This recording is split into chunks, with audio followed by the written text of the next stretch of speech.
Getting the angles, boy. Oh, you have to. Good stuff. There we go. Sweet, right. Do you have one of these cameras? DJI, I don't know. I don't. Do you Faker has one though. He's shown me about it. Like it looks good. Like it looks a good setup. I'm a big geek mate for technology and cameras. Like, not that I ever fucking use them. Like my content is cake, but I got the Meta glasses. Oh yeah. And I was like, every time I go off, I say I'm gonna stop drinking. I just make fucking mad purchases. Like got the Meta glasses, replacing the money with something else. It's like something to do for the day. Like, oh, I'm not drinking, so I'll buy this. The last time I did it, I bought like a new bed and a fucking MacBook. The laptop I had worked fine, like, but it was like, to be fair, it's an equipment upgrade, like, and the MacBook does definitely help. But you're a sober fella yourself, weren't you? A what? Sober fella. Yeah. Oh fuck! Last time I drank was like, I think we're touching like 2.5 years now. So I'm getting on with it. Like I'm a proper born bastard now. Mate, that's what I'm aspiring to be. I am gonna go for 70 days off it. 7 days in now, 6 days in. Good stuff. Feeling. You'll make it the weekend, will you? Mate, that's what I'm worried about here. The streak might end, but I think I need to. Like, I've always drank quite regularly. Even the last photo shoot, like I think I had in the 12-week prep, I had 2 weekends off it, and I was only having 6 or 7, maybe 8 beers across the whole weekend. And they were low calorie beers, so it was easy to factor those in. To bank in, like, but it's still 800 calories that could go to somewhere else. Like, oh goodness, you could. That's about 2 bowls of Greek yogurt and fruit for me. Like, I don't know what you have, but I know what I'm picking. Like, well, I definitely know what I would pick, but I'll be on the Greek yogurt team from now on. Good stuff. But what was the hardest part for you for going off the drink? Was it hard or was it easy enough? Initially, what I found really difficult was not anything to do with me. I thought it was more like the expectation of other people, because that's something that I always struggle with, because like, I noticed, like, whenever I first got into fitness, my attitude towards like drink, alcohol, going out and getting fucked up on the weekend changed massively. Whereas I started to pivot towards, I'm not really enjoying this sort of like don't get me wrong, there was elements of it that I did enjoy, like going out and having a good time, which is great. But then I also really started to struggle with, like, you know, getting up on like a Sunday morning, head's absolutely fried. Because at the stage I was working a full-time job, I was doing like coaching, doing my check-ins, like doing my food prep, doing gym at the weekends.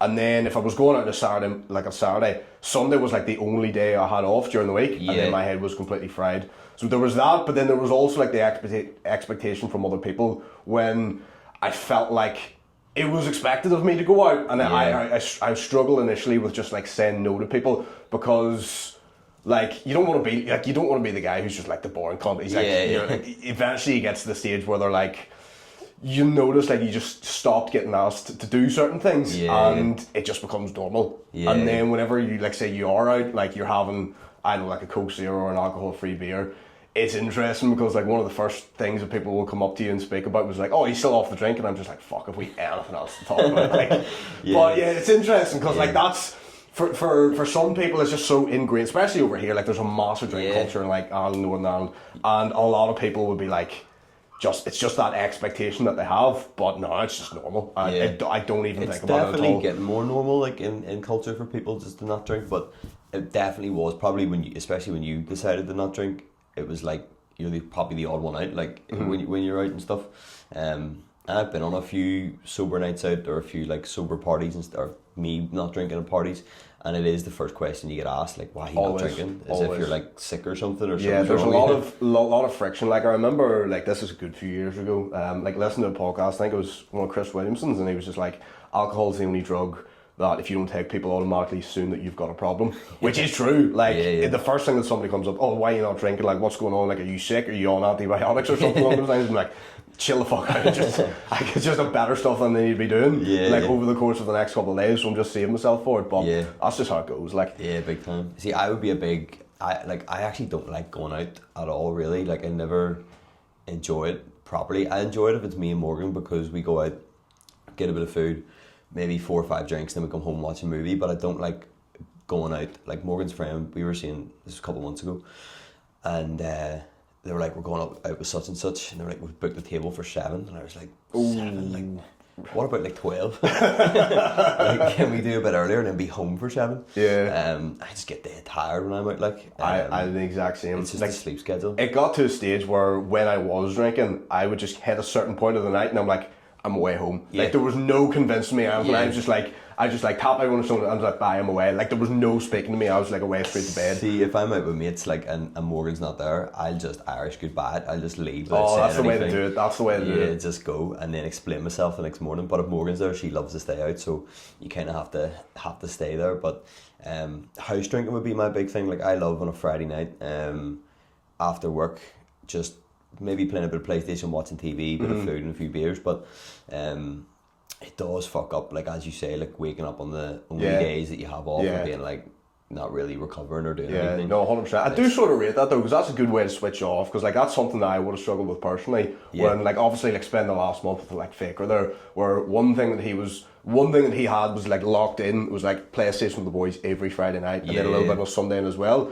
And like that would like never even come into my mind. But it was interesting because that was his way of switching off, and then like he would do that, and then but yeah, the house drinking is not something. The only time I've ever done the house drinking was like back in lockdown, where like you had nothing else to do. On a Saturday night, what you look forward to on the like during peak lockdown was Saturday night, go to the offie, bottle of bow wine, couple of beers. Like I knew you're just playing like pro clubs with the lads all night, just chatting absolute grief. Zoom quizzes and like Zoom house parties and stuff. All that shit. But yeah, apart from that, house drinking was never one for me. Like Ma would have kicked me out the house. My mum would have been the same, to be fair. Like my mum's very anti-drink. Like if like on Christmas Day, like if I open my second beer, she's like, "Do you not think you've had enough now?" Like it's Christmas. She's very anti-drink, and my dad doesn't really drink much either. I mean, he would have 3 or 4. He's big into his fitness, but he wouldn't be a big drinker. But I don't know. I've just love a wee drink in the house, but it is affecting a load of different areas. So it's hard to find that balance though, because I think like, and I chat to still a lot of the guys that I work with as well, like if it is something that you can control and adds to your life, I'm all for it. Yeah. But there is that sort of fine line between like, as you say, coming home, having a couple of beers, like just enjoying your Friday night or your Saturday night, whatever it is, and then like taking it too far, getting absolutely hammered, and then it just fucks up the rest of your week. So it's hard to find that balance. Like, but for me personally, it's just like it's not something I even think about anymore. But like getting that balance between like enjoying it and taking it too far, it's tough. Like it is, because it is the type of thing that once you have a couple, it's like it's hard to stop having. Yeah, just a couple. when the drink's in, the wet's out. Like it's true. It is true. Like, but. What was the big? Cause I'm just curious because I'm about to do probably the longest period I've had off it. I did like 6-ish months before. When I say 6 months, there was like 2 months of completely nothing, and then it was like maybe 4 months of 3-4 beers at every weekend. So I still had that wee switch off thing. But I think that's the big thing I'm gonna struggle with that I need to figure out is something to turn my brain off, because a lot of the times when I've went off the drink, I've just replaced it with work, like, and then I'm just working. See, that is something that I do struggle with too, because if it's like a Sunday, maybe like a Sunday, like you're chilling, I just struggle with just being content in doing nothing. That's something that I really struggle with, because I always need to be doing something. I have to be doing something as well. I wasn't always like that. Like when I was at uni, I was like, all I wanted to do was fucking. Like as soon as you were done with your work of the day, like go play Xbox and like spark up a joint or something, and you're just like that's all you wanted to do. Yeah. But now you're sort of like I struggle with like actually switch off and like having my brain to be occupied with doing something. Yeah. So that's something you could probably get better advice from someone else. Like that's something I need to figure out. And people would like, my thing is I've tried loads of stuff, and I love like hiking, love sea dips, love going for walks and stuff, and I would still do all that even if I am drinking, to be fair. But it's then like, it sounds stupid, but then it's coming home on the Friday night or the Saturday night, and you're like, just have to sort of sit here and then wait for the day to end. But my coach last year said something to me very true. He was like, what are you doing when you're having a couple of beers? And I was like, just watching TV or maybe playing PlayStation, or me and Morgan would maybe listen to music. And he was like, so why can't you do that without the beer? And I was like, I don't know, this wouldn't be interesting. And probably I wouldn't stick the TV on, I'd just be staring at the wall. So I need to figure a wee hobby out. Maybe I'll take up knitting or something. Or it's interesting. Like I even tried like playing a bit of Xbox, or I've tried like reading and stuff as well. but like it is tough to sit still, definitely. I think I need to read more like, is it non-fiction books, like story books? Because every book I read's always like, it's like business or coaching or self-help fitness books and or mindset self-help and that sort of thing. And it's like work as well. It is, yeah, because at the end, like you'll be reading through that book and you'll be like, oh fuck, this is a good idea that I could use to tackle this problem, and then the mind starts going and you're just like, fuck, give me a break. Just turn off, please, off switch. So yeah, I need to work on that. I'm thinking about taking up a wee bit of paddle or something. Paddle would be good. Have you tried it? My cardio was fucking not there, basically non-existent. Like, but no, paddle, I would definitely do 100%. It's getting very, very popular at the moment. Did you grow up playing any sports or anything? Yeah, definitely. I would have played like everything growing up. I played like football was the main one. A little bit of rugby as well. Hockey, badminton. Did a bit of swimming and all, so like loads of stuff. I was very, very active growing up. Yeah. But yeah, just whenever I went to uni, that just fell off a cliff. You know how it goes. Like. Yeah, it does. It does seem to be like the thing that gets most people. Because I would have been the same. I would have been when I was really young. Like boxing, karate, football. Did a wee bit of swimming. Cannot swim for shit. Amongst other, like there was a wee gym class as well I used to go to on a Sunday. It was like 7 days a week. You were doing something, and then it switched to just boxing and running. And then when it started, instead of going to uni, I got like a higher apprenticeship in an accountancy firm, and that's when you're usually starting to drink and go out and whatever. And I still trained, to be fair, but my food was just all over the show, and then stuck on a load of weight and struggled to get it off. But that's kind of how I got into weight training. I loved, so for 10, 11 years at that point, all my training had been like sprints, pad work, hill work, like short, fast 5Ks, sparring, etc. It was all stuff that made you want to like throw up. And then when I went into lift weights, I was like, oh, I don't want to be sick here. This is class. Like, this is great. So I really started to enjoy it. And fuck, I couldn't see it without it. But what's your current training looking like? It's actually changed recently. Well, it's still very much like bodybuilder based, but for the first time, like literally since I started training, which is like in 5 years, I've gone down from 5 sessions to like 4, which I wasn't a massive fan of it at the start, but like obviously through the back of last year I was doing a lot of like photoshoots, but did a bodybuilding show as well. So like on the recovery side of things, I've noticed that I've been like a lot of health markers have been off over the course of the past few months. Like I did my bloods done, test levels were very, very low. Like I'm like natural, I don't take steroids, PEDs, peptides or anything like that, but I just got some blood work done because I knew it wasn't going to be great. And then obviously like that was 4 months post stepping on stage. Test levels were low, like free test levels were quite low. Did another one 6 weeks later. They improved, which is good, like they're moving in the right direction, but they're still not amazing. So like my coach and I sat down and they were just like, recovery needs to be your biggest priority and getting them back in order. So drop down from 5 sessions to 4, like just focus on sleep, stress, eat more fats, that sort of thing. And it is definitely improving, which is good. But yeah, it's still very much like 4 day split, very bodybuilder based. Should do probably more cardio than I'm doing now. I've had an inclination or thought sometimes about like running, that sort of thing as well. But I'm just like, fuck. I like the idea of running, but I don't like the actual action of going out for a run and the pain. Like, well, not necessarily pain, but like being out of breath, joints being sore, that sort of thing as well. So I'm sort of like, I just can't be fucked. Man, running is I love running. Like, and I done marathons, half marathons, and a lot of the times I used to run, it would have been like, you're going out to try and hit this 5K time, you're going out at this pace, and I don't like that type of running. Like now when I run, it's just, I'm going to run for 40 minutes at whatever pace I feel comfortable at, and it's just class for clearing the head. But if you told me like we're going for a 5K at this pace, I'd be like, nah, I'm not gonna. I like that, to be fair, because that's one thing with me. I'm very like competitive. Like if I started running, I would keep running until I ended up in the Olympics or something like that. That's how my brain works.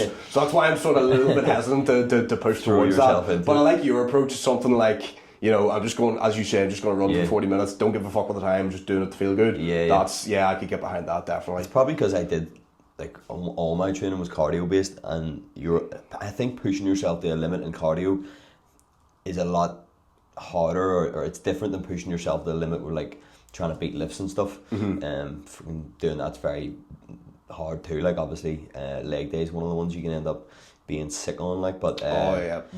now for cardio, I'm just like get the minutes in, get the heart rate up for so many minutes a week. But what sort of stuff are you doing for the test levels then? Are you just recovering a bit better, training a bit less? Yeah, so now the biggest impact has been like I'm not training on a Saturday anymore, so I do like Monday, Tuesday, rest days always a Wednesday, then Thursday, Friday. And like Saturdays are a lot free, more free now. So I've noticed like stress is down a good bit because I'm obviously like not having to go to the gym. Yeah. I can do a bit of work in the morning, and then by like 9 o'clock I'm like, fuck, what do I do for the rest of the day? So I'm sort of like I can chill out a little bit more. Like my dad and brother would be up at the farm every Saturday, so I'm like, fuck, if I need something to do, I'll just go up with them. So yeah, dropping training volume has been the main one. Trying to sleep more as well. Like I'm going to bed like maybe around 9:30 most nights. Yeah. Trying to get up at like 6 or so. That's been a big one as well, which has definitely helped. And then increasing fats as well is definitely a good one. Like trying to get more peanut butter, more dark chocolate in. I'm not a massive fan of like olive oil and that sort of thing as well. Fish was never really big one on it as well. But like give me as much peanut butter and dark chocolate as possible. Like it's mad how much.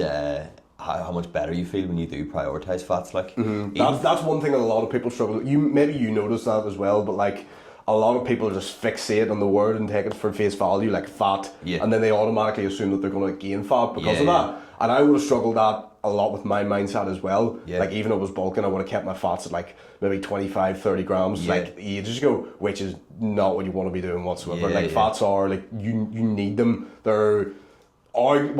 Not just as important as protein, but like very, very close. Big time. And nowadays, like if no matter what my calories are, my fats and protein stays the same. Yeah. It's just carbs that get adjusted really. Yeah. But even like at the photo shoot, the last week of doing the photo shoot I went to the toilet on like Monday, like pure rabbit droppings, like there was nothing coming out.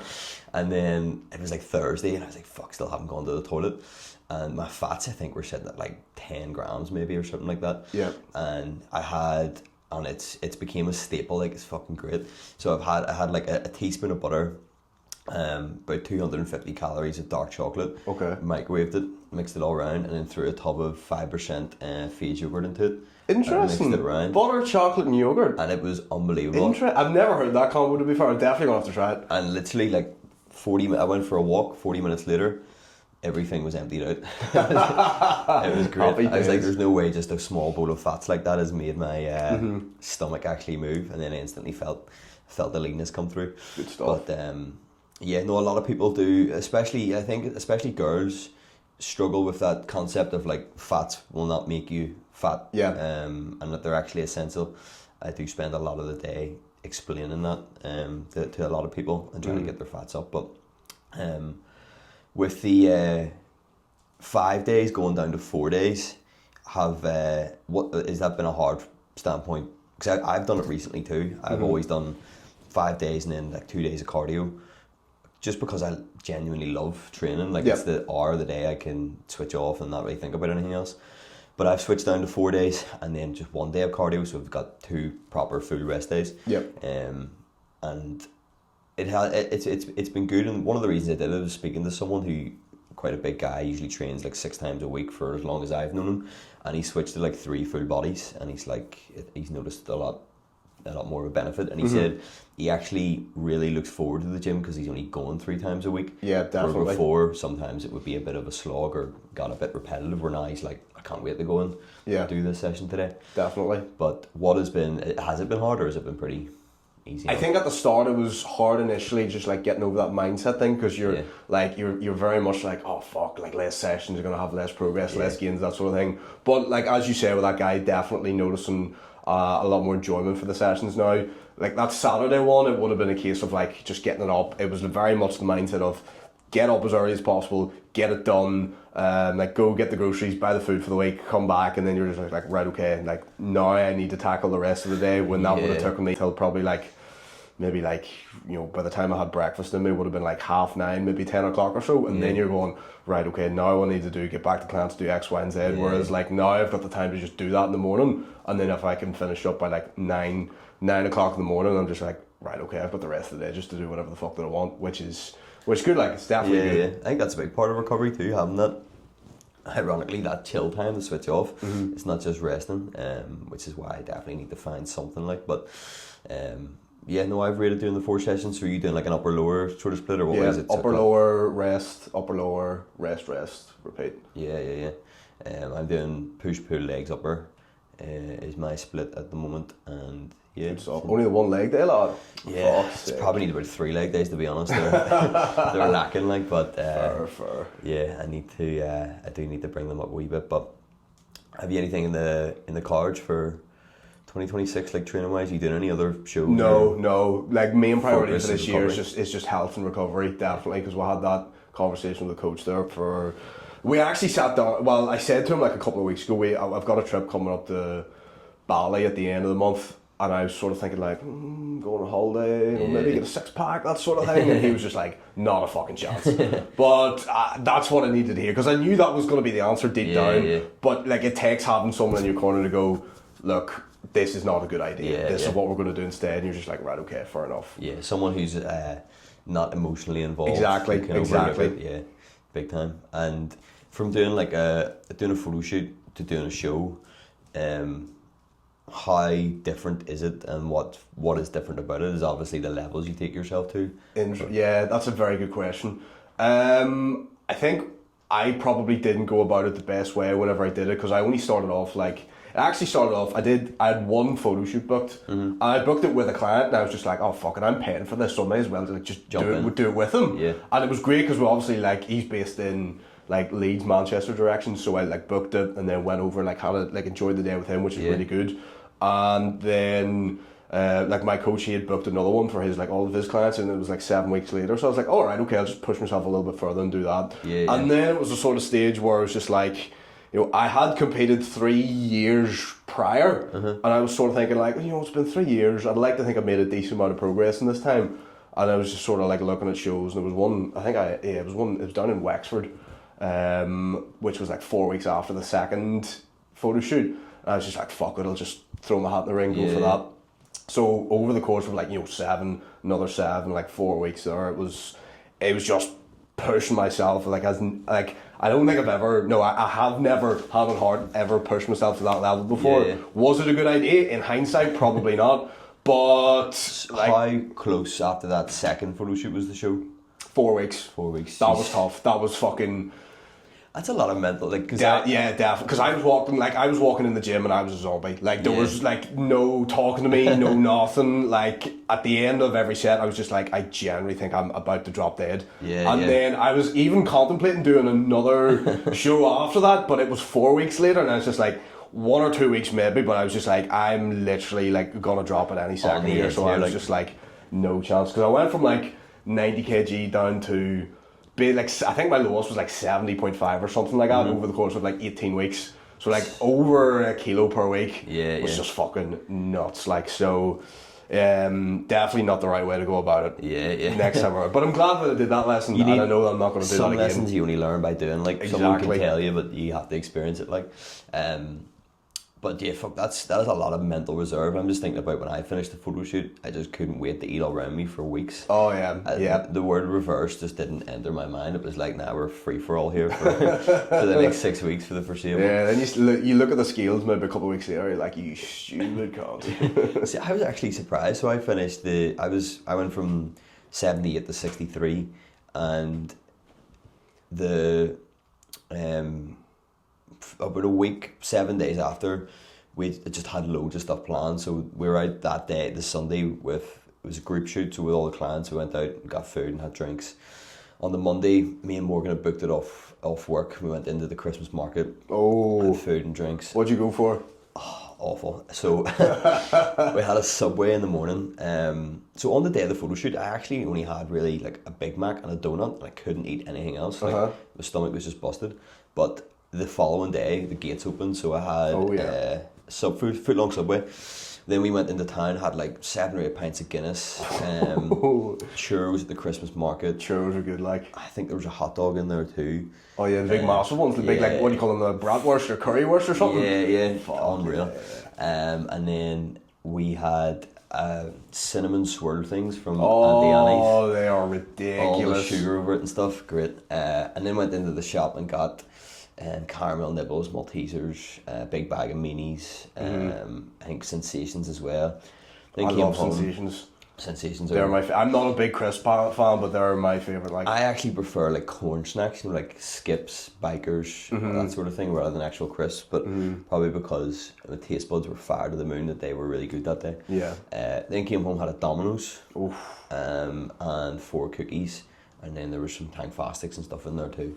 And was basically sick after it. Like, oh, I wouldn't doubt it. I wouldn't doubt that at all. And then the next day we went to Portrush for 2 nights, and then that was like the Thursday, and then we had stuff planned all weekend, so it was like 7 days of full drinking. And on the Monday, so the following week, I think I was 66, which I thought, like from the 63 to 66, I was like 3 kilos. Like, that's not too bad. Like yeah, and I actually thought I looked better than on the photo shoot day. Like I thought I looked a lot fuller. Was still holding like an outline of abs and stuff, and I was like, I actually like this look. But yeah, just took it too far. We were into the thick of December then, and yeah, so I'm doing another photo shoot in May. Good stuff. And I'm gonna reverse edit it properly, but I've got a stag do the next day. Oh, for 4 days. That'll be a tricky one. So just do a sober stag do. I've done that before. Like that's another level of difficulty. But to be fair, I was probably like maybe 9 months or so in at that stage, or maybe 8 or 9 months. Yeah. And like my mates sort of got it because I was still going out, I was still enjoying them, I was still sitting in the pub, like I was just like, yeah, no worries, you have your drinks, I'll just have my Coke Zero. Yeah. Still went out, still did all the activities. I'd say I spent as much time in the pub as anyone else there, like, but that's what I need to do. Bar like maybe the stage where I got to like 11 o'clock and I was just like, oh fuck, I'm tired, like I'm away home. See, I do that if I'm drinking anyway, like but that was good crack, there was no difference there like whatsoever, like nobody had any issues, like we all went, we all had a good time, and it's good. Like I would do it again, hand on heart, definitely. Were you up fresh with the birds when everyone else was dying in bed? Yeah, I went and got a coffee, went for a walk, and then like came back like 10 o'clock and everyone was just about sort of rising. I was just like, right, what the fuck are we doing here? Yeah. They were like, oh, we'll go to the pub, and I was like, alright, sweet. And that's what we're doing today. Yeah. And then I went like, I think that was when this was back in 2024. I think I was like maybe 3 or 4 weeks out of like doing a shoot myself. Yeah. So I was more of like at the business sort of end of it, whereas like I sort of had be a little bit tighter on like sort of food and stuff as well. And then they would have been in the pub and I was just like, I'm away here for just to get a meal and they'll be back. Yeah. But like it didn't make any odds. It was great crack, like. Yeah. That's what because in previous times I've attempted to stay off it for long periods of time. I've just not included myself in those environments, but yeah, I need to this time, and maybe just get a few alcohol-free beers and be part of the crack, be comfortable. But what actually originally was the idea behind not drinking? Funny story. So we were out in Dublin. We were at one of Sean Casey's events for his social circle mentorship, and I was sitting beside him, some bar in Dublin at the time. And we were just chatting away. I think I had a couple of beers with me that stage, so I was like Billy Big Ball. So like I was talking to him, and I was just talking about him because he was sober at the time as well. Yeah. I was just like, I reckon I could do that easy. And there was like six or seven of us around the table. I just turned around and he goes, "Fucking do it then." And I was just like, oh shit, what have I got myself into? And then we just like sort of shook hands, and it was just like, right, bet's a bet. And then that was. I didn't have, like, from that night on, haven't touched a single drop of alcohol since. That was like 2.5 years at that time, were you like, yeah, because he'd done a year, didn't he? Yeah. So were you like, I'm going to do a year as well? Yeah, that was the idea. I was just like, I'll do the year, and if I want to go back to it afterwards, it's no issue whatsoever. And I just haven't had any inclination at all, so it's just sort of just kept it up naturally. So not much has changed at all, I would say. Yeah, that's class. That gives me hope. Gives me a lot of hope, mate. And what actually got you into coaching and fitness then, and that sort of career? Yeah, so like as I said, I'd always been very active growing up, and then went to uni. I just sort of fell off a cliff. Like I was fucking drinking out all night, like going to after parties, like being in kitchens until like 8 or 9 o'clock in the morning, that sort of thing. And then, like, you know yourself, diet was non-existent. Yeah. Stopped exercising completely, so I gained a lot of weight. I was just basically fed up, and I was just like, what's the point in this? Like, surely there's more for me than just waking up, feeling shit all the time. Yeah. So that was like at the height of COVID, I think. And then, because I remember it was like the start of May in 2021, like the gyms actually opened up again back here. So I was just like, right, I'm going to go for it. Like I just, I'd been seeing like a few coaches online just getting results and stuff. And like the guy, I'm still with him today, like 5 years later. So he just, like he's based over in England, never spoken to him or anything, just saw a load of results and just like messaged him, like hopped on a call. And this was before the days of like, Calendly, like Zoom calls and that stuff as well. He was just like, what time are you free? He gave me a call on WhatsApp, just explained it to me. I was just like, yeah, I'm good to go. And it just came out of a position of pain, like just feeling shit all the time, like not enjoying, like going up, like getting out, like even like struggling with basic things, like just getting out of bed at the morning. I'm just feeling like surely there's more to life than this. So got stuck in myself, like did first 12 weeks, like dieted, lost like 10 kg, like I got fairly shredded. Didn't have a lot of muscle back then, but got fairly shredded in the space of 12 weeks. And then just got addicted to the process, like getting better, like obviously going through the phases, building muscle, like reversing out, doing your first like gaining phase, dieting down again, doing a proper photo shoot, thinking, okay, that's good, like can we do this again, like can we push this a little bit further, and then just as I say, getting addicted to the processes. Then it just got to the stage where I was just like, well, I was working full time in a job that I didn't overly enjoy, and this is the time where sort of online coaching, where it hadn't like boomed to a stage, but it was taking off. It was getting more popular. Like I was noticing a lot more people, like especially around like Northern Ireland as well, who were up and coming PTs. And I was going through a stage where I was just looking at them thinking, fuck, like there's nothing that they're doing that I'm not doing. And then I went through that for a few months, and I got to the stage where I was like, hang on, the thing that they're doing is actually showing up and actually like making videos, like creating content, creating value and helping people. So I was like, right, I need to pull my finger out and do this for myself. And then I did that for a year in 2023, balanced both between coaching and like working full time, which was fucking, that was hard, like. Intense. And then I said, look, I'll give this a year, whatever happens. If I fail, I fail knowing that I gave it my best shot. And then, I built it to a decent stage, not to the level of clients and like the caliber of clients that I have now, but I got to a stage where I was able to support myself without needing that income of a full-time job, and I was just like, fuck it, let's burn the boats, let's go all in. So that was 2020, it was Christmas 2023 I left, and then we're 2026 now, so just like 2.5 years of doing this like full-time. And that's pretty much how it went. Class, and did you work for like a top 4 firm sort of thing? So PwC, so like corporate fucking. Like, I did Deloitte. I worked for. Oh big rivals, like they'd be big rivals. What did you do? Were you consultancy or something? Or? It was very generic. Like it was more like, it wasn't like accountancy or anything like specialised. It was very generic. Like how our department worked was basically, what they did with us was like, you got deployed onto like a project where you were essentially loaned out to another business to come in and solve a specific problem that they either didn't have the time or the resources to solve themselves. So I was only ever on to both for like big banks. The first, which was, it was absolutely horrendous. What had happened was like they had all these like accounts where they had decided to close. I think I can't say the exact reasons, but it was more like they weren't compliant with like anti-money laundering regulations, that sort of thing as well. So we're just closing the accounts, and that's going to be the end of it. So like they sent letters out to customers, XYZ, and we would basically handle the whole operation. So they would get the letters out, there would be a phone call on the letters, be like, if you've any issues, ring this number. So they would ring up the number thinking that they were talking to the bank, but they were actually like talking to us. So like we would have in an ideal scenario, like they would ring us up, like we would have their details on file. But as we got deeper into it, we noticed like there was a lot of customers who maybe like they hadn't updated their address, so we couldn't find them on file. Maybe like the bank had misplaced some of the records, that they weren't actually listed on the account. So obviously we're talking about banks, financials, you need to go through levels of clearance of someone to make sure that they are actually the person that you're speaking to. Otherwise you can't disclose financial information. So they would be ringing us up going, we got this letter, what's going on? And we're like, do you know what, I can't actually speak with you about that right now, because I can't guarantee you are who you say you are. They're like, this is ridiculous, I've had this account for X number of years.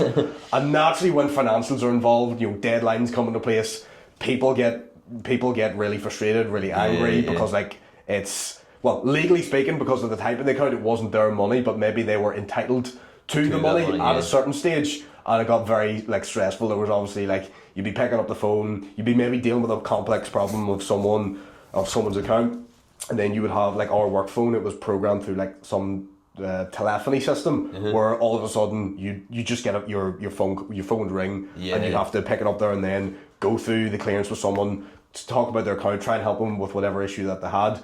And it was very it got to a stage at the end where it was very stressful because there was like thousands and thousands of accounts, and like whenever money's involved and people like the people seem a risk of not getting the funds that they're entitled to, then it becomes very like shouting, screaming, and it becomes very personal up to a level. Just taking abuse. It would, like full on abuse over the phone, and it was hard to take that not take that personally, because like you feel attacked because people are shouting and screaming at you, and you're just like, I'm literally just trying to do my job here. Like I'm trying to help you, but like there's nothing that I can do. So it was sort of like it was hard to take that one. It is frustrating being on the other end of the phone and like someone just can't help, but as you say, like you can't do anything there like at all. But I've definitely been on the other end where I'm like, you want to start a shouting match, but you can't because you know it's not their fault. Like, and doing that's not going to solve anything. But did you enjoy that type of job? Were you interested by it? Not really, no. Like I was excited to be getting the job initially because of like obviously like working for a big four firm. You're like, oh great, you know, this is going to look good in the CV. It's going to be good for my career. Even if I'm only a few years, like it'll stand me in good stead for whatever's going to happen next. So there was that initial excitement, but like you're getting deployed onto that first project and then like doing the second one that I worked with as well, which was sort of similar, but like it didn't involve any phone calls. But it was it just didn't excite me. It was just like, you know, working for someone to work on someone else's behalf, just trying to solve, like look at the accounts and like look at all this information that I just wasn't interested in whatsoever. So it just got to the stage where, as I say, you know, started doing the coaching on the side, and I was just like, I may as well just go for this because this doesn't excite me whatsoever. Like I watched my mum and dad do jobs that they didn't particularly enjoy for the best part of like, you know, mum's only recently retired there over summer last year. Dad's still working away for the guts of like 35 years, maybe more. And I was just like, I'm watching two people that I really care about just go to a job that they don't enjoy every single day. Looking at the next 30 odd years of my life thinking, I don't want that for me. I don't want to do that. I would rather do something for me where you know, I can be my own boss. I can actually do work that's actually fulfilling as well, where I can help people and I could on a daily basis sit there and watch their entire lives change in front of my eyes. And I was just like, I'm picking that every day of the week. I used to get I was down quite a lot. Like I was borderline like depressed in stages. I would agree. Just like looking around thinking, because the job, I don't know what way yours was structured, but we had like 5 years of exams, and every year you got a pay rise for passing the exam, guaranteed career after it, you got a company phone. We got like 45 holidays a year, which is like unreal. Like the company was such a great company to work for. The managers were so sound. Like this was 2018, 2019, before COVID, and like if you asked, you could work from home on a Friday, like before COVID even was a thing. So they were really good. There was lots of travel, and they were a fantastic company. Pension and stuff was great, but there came a point like after the honeymoon period like disappeared that I was like, this is kind of it then for the next like 4 years. That's it. It's sort of you get hit with that realization, and a lot of people struggle with that. Like a lot of people would feel stuck. Like I think there's a sort of I'm not sure like the right word, like a model or something, but sort of like a mindset. I think they call it the sunk cost fallacy, where people continue to do something that they have a fair idea doesn't work for them anymore, they don't particularly enjoy it, but the reason that they still continue to do it is simply because of the time that they've already invested into it. They think walking away is lost all exactly that. Whether it's like a relationship, a job, maybe living somewhere that they don't particularly enjoy, but they're like, oh, I'm this far deep now, I may as well just carry it out, even though they know deep down that it doesn't really serve them anymore and it's what they don't want to do. It's a sort of like a safety net that's hanging over them. You see that with uni courses all the time. People get like a year in and they're like, don't really like it, I'll probably not do anything with it after, but I'm going to continue to spend $9,000 a year and go for the next 3 years because I've already done a year and I've already spent $9,000, and it's like, why spend the other 36 or 27 doing it then? Exactly. That's something I think I definitely don't have, because I maybe have a bit of like mental resolve to push myself through stuff that I don't like, but eventually I just quit. Like if I don't enjoy it, like towards the end, I would say the last year of that job, I started to. So did you have to fill in timesheets of like what jobs you were on each day or how what you spent? Yeah. We were micromanaged to the finest degree. Yeah. Like going back to what I said about working or doing the coaching alongside working at the full-time job, what we actually had to do was whenever we were like at home or even in the office, we had to like clock out for like a lunch break. Like so we had to go into the system, press a button to say that you were going on lunch. Whenever you came back for lunch, click the button to say that you were start working again. And if you were like late by a couple of minutes or something, you would get pulled up on that. That's how it was structured for us, which was just fucking nuts. So remember when I was like on the days that I would work from home, I had a sort of good balance where like they said you need to be in the office for 2 days a week, you can work at home the rest of the time. So on the days that I work from home, first thing I did in the morning and on my lunch break as well was record content because I didn't have another opportunity to do it during the week. So I remember like every Monday, Wednesday and Friday, I'd press the button, I'd run about the house, grab the phone, grab the tripod, grab the microphone. Mum was in the kitchen, Mum, fuck off, I need to do a video for the next 45 minutes. And that's how it went for like that full year. So yeah, that was fucking tough. But that's the sort of level that we were at, like sort of like micromanaged sort of to a degree. We had to fill in like time, so we would work on different like companies' jobs for like auditing their pension scheme, and we had to list like, okay, you spent 2 hours today working on like BP and then another 2 hours on Danske Bank, and then so that they could charge like the companies the correct amount for how much time it's been spent on the job. But I started getting to the stage where I would be in the toilet like playing Football Manager for like 3-ish, maybe 3 or 4 hours a day. And one day, like this is how fucking sound they are, like one day they pulled me in and they were like, oh, we've noticed you've spent like a lot of time away from your desk recently. And I was like, fuck, like a big dread came over me. And then the manager was like, is there like a medical issue you haven't told us about? And I was like, yes. I was like, there is actually, yeah. And then I was trying to think of something in my head, and then he went, do you feel comfortable telling us about it? And I was like, no, not really. He just sort of gave you an out. That was brilliant. And then he was like, okay, no problem. So what you're going to do is we'll give you a code to charge the toilet. And I think our rate for like the level I was at, if I worked on a company for an hour, was like you got 105 quid for that particular company was what they were paying. Something along that rate anyway. So I got a charge code for the toilet. And like this toilet in the company's books must have been making like £400 a day because I was charging that amount of time to it. Oh, fantastic. I think I'm the only one in the history of the company to get a charge code for the toilet. But yeah, I got to the stage where I didn't care. I knew how bad it looked. Like I would come in 20 minutes late, I would leave 20 minutes early. And it just was like, almost at a stage, I don't have the balls to quit, please fire me. Yeah. And that's not a good way to be like, but at the same time I know from that experience that I'll never do anything that I don't want to do necessarily again. But I mean it was a really good experience. People were class, and it is a cracking job to have. Yeah, absolutely. I would say the exact same about mine, by the way. Like I'm not trying to shit on them or anything, but like great people to work for, people were fantastic, just the work itself was in general was just like, and there's some people who loved it. Like we got a Bloomberg terminal, which is like a terminal to cross-check like investments from the stock market in real time, and I had no idea what this was, and there was people in the office when this was getting brought in around my age like buzzing off their tits for this thing, and I was like, what is it? And they explained it and I was like, oh, sounds good. But they like all huddled around it and stuff the first day it was in, and I was like just sitting on Facebook like this. But what you were saying there about the content thing as well, and like going from morning time content into work, lunch content, and then probably planning the clients doing client work as well.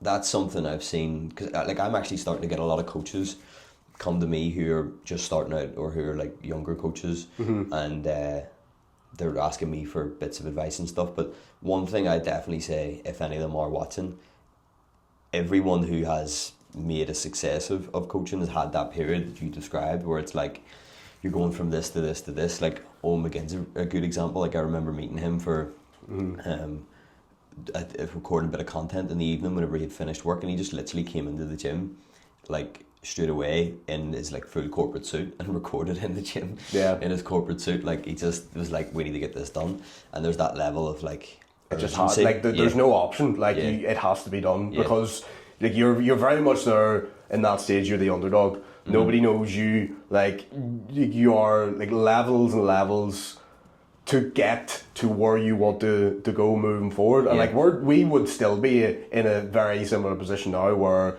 like yes, obviously we've grown a bit over the course of the last few years, but there's still like so much more that's out there that we can do. But when you're at the start, like you just have to accept that the work needs done, where it's gonna be tough. Like you're gonna have to sacrifice weekends, nights out, that sort of thing as well. And if you're not willing to do those sort of things, you can't really have that hanging over yourself and ask yourself, why am I not in the position where I want to be? Because like the work needs done, and the fastest way for you to get there is just, as I say, as McKinn would say, dialing in and getting the work done. Like if it's a case of like sacrificing the nights out, weekends, that sort of thing, and getting the work done to get to where you want to be. Yeah, big time. And I would say when I was doing that, from 2020. I was fully self-employed doing until 2024, doing rehab in person, sports massage in person, and I mean it was flat out 6 days a week, freaking extremely busy, 12-hour days, and then I was like, and it was actually Sean Casey. I watched a podcast driving home, and he was talking about like basically how making videos and stuff and what he was able to do with it, and I was like, there's no way you can like make videos and all that happens. Like, what do you mean? Like, I think he was very much a catalyst for a lot of us. Yeah. Because like he's from Banbridge, which is like 20 minutes out the way from me. So I was like consuming a lot of his content and thinking, hang on a second here, this guy lives 20 minutes away from me and he's able to do X, Y, and Z. Why the fuck am I not able to get even a tenth of what he has? Do you know what I mean? That, So yeah, fair play to him, because he's definitely inspired a lot of us. Big time. And at that point I was like, right, I would love to bring rehab online, because a lot of America's rehab and physio and stuff would all be online based, and I was like, I couldn't really see anyone apart from one guy in England who was doing it, and it's a lot more popular now. But I was like, great, I'll use that kind of blueprint to do this, and that's why that's how I'd actually started getting into coaching, because rehab setup was very similar, and then a few people started asking, could you help me with fat loss, and it kind of snowballed into what it is now. But there was that period where like sports massage in person and rehab in person was my full-time job, and I'd have like 10 minutes in between clients coming in, and when I usually would have just got a protein bar, chatted to someone else in the gym, sat on my phone, I was like, grab a tripod, grab the mic, like as you were saying, like rushing to be like, I have 10 minutes here to like bang out a video, and then in the next slot I'd be like, right, edit this video. And it was like, I definitely burnt out from doing it because they're taking on 2 jobs. And in terms of burnout, this is what I was getting to. What would be your opinions on burnout? Because I was at Owen McGinn's event in January, and a guy in the crowd asked the question, and Emmett McKenna had said like, you basically want to avoid it at all costs, blah blah blah.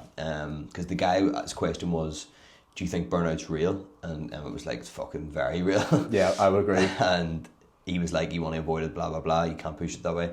And then Daniel was like, I think you need to experience it. I think you need to push yourself into it at least once, because he was that young. But do you think it's something that you have to experience at that early stage? I think it's inevitable at that stage, because as I say, like the fastest way for you to get to where you want to go is just reps at the end of the day. Like for us, it would have been helping clients, recording content, messaging people, helping people at the DMs.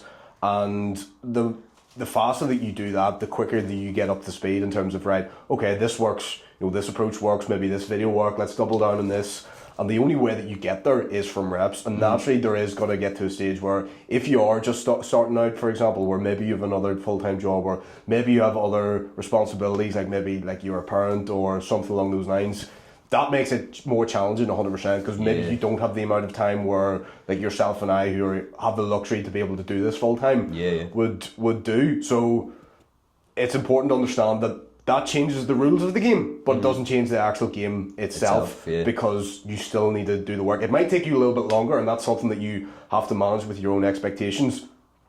But the more reps that you put in, the faster you commit to doing those reps, the faster you will get to where you want to go, as long as you take the lessons, refine as you go, and not just keep throwing shit at a wall and expecting something to stick and just keep winging it essentially. That's that refinement word is definitely key. Even not for like social media and fitness and all that, but for like actual like for a fitness result.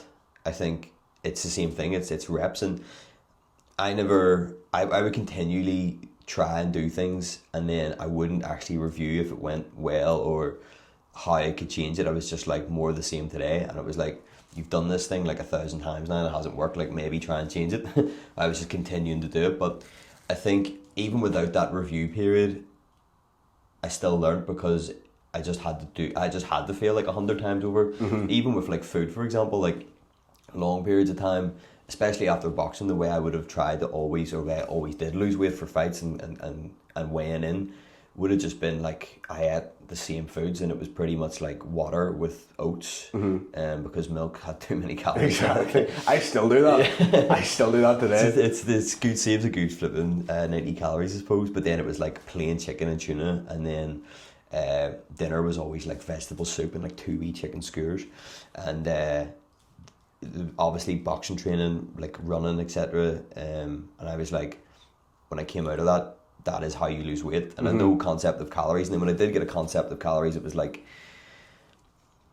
I couldn't stick to the calories, because it was all of a sudden this approach of like, oh, I can include anything and lose weight. Great. So I ended up having like all these foods that I, at the time, probably couldn't control myself around because it was being so restrictive. And I just couldn't stick to calories. But I wasn't in that time. If I look back now, I probably should have been looking at my food diary and going, what's in here that's fucking me up? Yep. And I didn't. I just kept going, right, today I'm going to try and stick to my calories, blow it by lunchtime. Yeah, like, absolutely. Right, Like, it's a very, I'll do the same thing. Like, it's very similar to a lot of the lads that I would work with as well, where they will tell me that they're going to do better or they're going to stick to the food. And I'm like, right, okay, the intention is there, which is great. Yeah. But there's no strategy behind it. So what does doing better actually mean? How does that look like to you? What foods are you going to incorporate? Like, when are you going to go for a walk? Not just telling me that you're going to do more steps.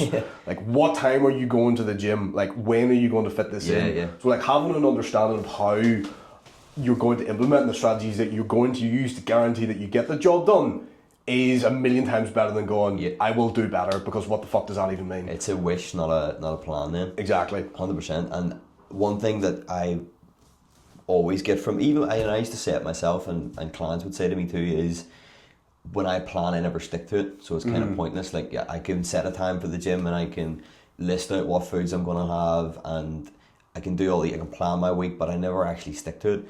And I always say, neither do I, but I still plan every week. I probably stick to 50% of the time. Sure, I've said I'll go to the gym at 6, but I went today at 3, or I was going to have this for breakfast, but I had something completely different. I said I was doing this particular thing at 11, and I ended up doing something else because something ran on. It's not, I think for planning, for me anyway, it's not sticking to it rigidly, but having a rough guide as to what needs done.